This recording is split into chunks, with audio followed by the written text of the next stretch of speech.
With the resin bonded stone, there's diamond all throughout that entire stone. So it just lasts so much longer, it just worked better.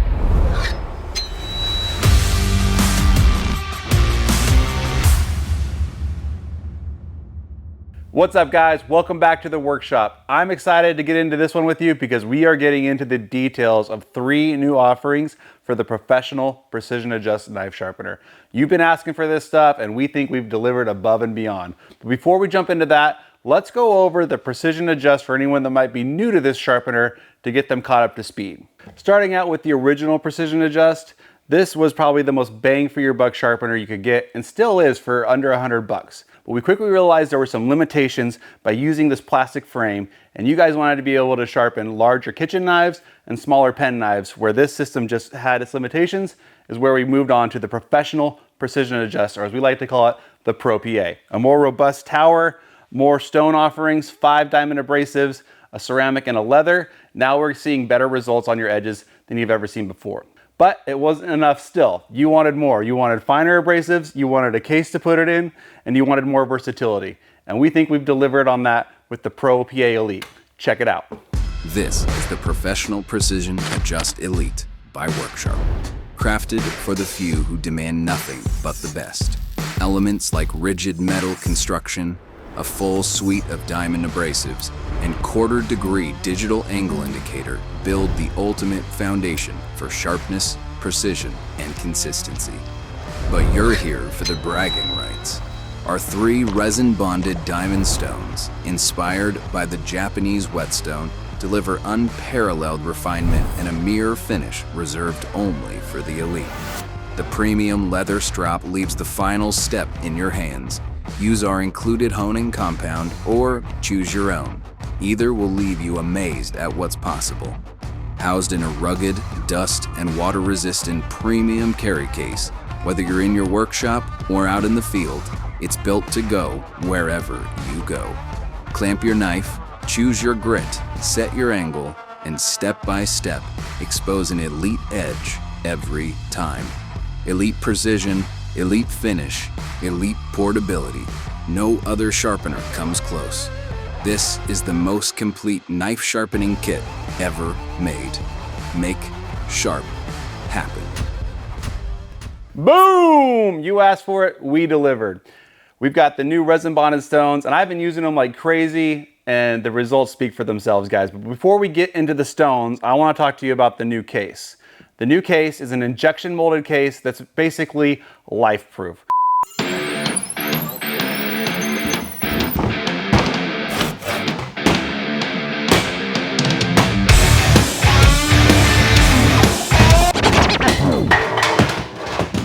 We've given you a spot for all your accessories in the Professional Precision Adjust Elite Kit. So you've got spots for your stones, your sharpening rod, and then down below, a spot for the tower and everything else.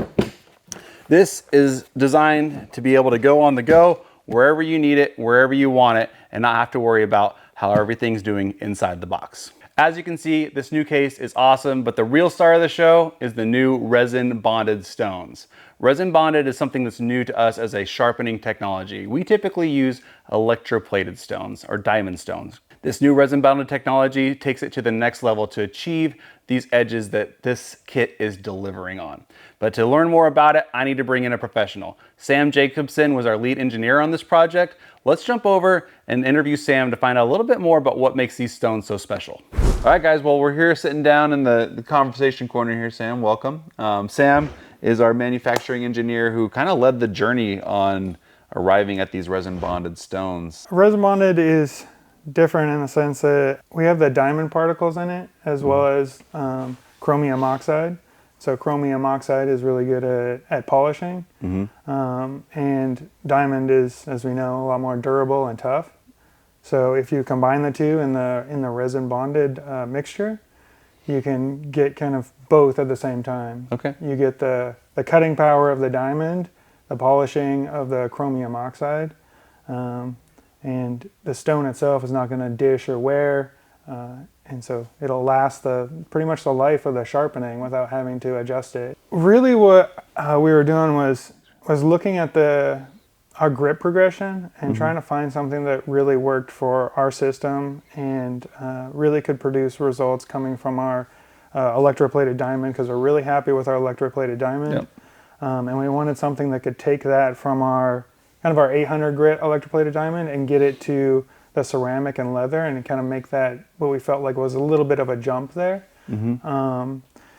And so as we were kind of looking into that, the resin bonded made the most sense. And also, like, when we were comparing it to a lot of the other competitors, ours just fit in that grip progression. And we were able to tailor, working with our vendors and stuff, we were able to tailor that grip progression to exactly what works for the professional precision adjust. So it can work right into that progression from that 800 or ceramic and then move on from there. Yeah.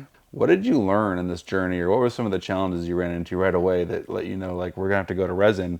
Because some are claiming they've got like a 3,000 grit diamond stone, but you ran into some issues there. Like, share a little bit about that if you can. Yeah, just because of how electroplating works, the finer grits you can only get pretty much one layer of diamond on there. So as you go to smaller and smaller sizes of diamond grit, and you're electroplating that onto a steel plate, like, any imperfections, any issues there are going to cause like major problems when you're sharpening at this level. You're going to get deep scratches. You're going to, like, just one diamond, or the electroplating process is slightly off, and your plate's not going to give you the results that you want. Because you end up with a diamond that may be sticking up above the surface, or a diamond that may cause that gouge, because it's just so hard to be consistent in layering it at that point. Is that a way to say that, or? Yeah, and it's just not going to last very long because the diamond size itself is so small, and you can only really get one layer on Okay, there. and so once that's gone, it's gone. Yeah, with the resin bonded stone, I mean, that's, a millimeter of thickness, that there's diamond all throughout that entire stone. Okay. So, if it ever does wear, which in our experience, like, it was lasting at a level that we never even thought we had to re-level it or do anything with it all through our life testing, because that's how tough it already is. But then if it does wear, you can re-level it and you can have that same life again. Yeah. So it just lasts so much longer than the fine grit electroplated stone or plates, and it just worked better. For someone that's new to sharpening, how do these stones feel in comparison to like a diamond plate that they might have already used before? So can they expect a different feel when sharpening with these? Yeah, they're generally going to feel a lot smoother, and it's a much more even surface than electroplated diamond, because it has the filler and the chromium oxide, which is fine particles. And so that's kind of creating a level surface with the diamond. So it's not going to feel as gritty. Sure. Yeah. No other way to put that. One of the things I thought you shared that was really helpful when it comes to chasing that mirror polish is how important it is to keep everything clean as you go through. Can you share a little bit more about like what that looks like as far as making sure from stone to stone it's clean, the surfaces are ready for the next stone before you move on, to get that progression to work correctly?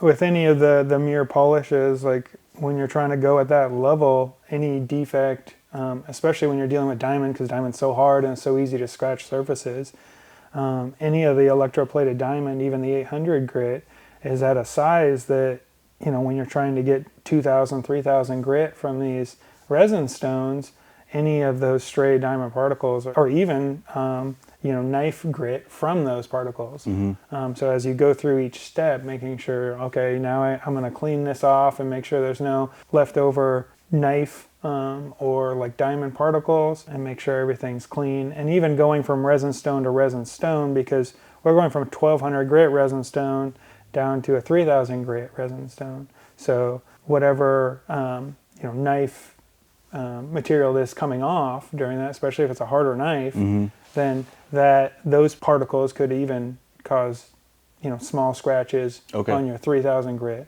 All right. And as you go exponentially, smaller and smaller grits, then you're going to like have that experience where like a small scratch is going to be impossible to remove because you're removing so little material Right. with those finer grits. Yep. Which is why they're creating the polish. Yep. One other thing that came up that as we were discussing the kit and the new stones is you want to make sure you break in your diamond stones before using them if you're trying to chase that polished edge. Why is that? What's going on with the diamond that they need to be broken in a little bit?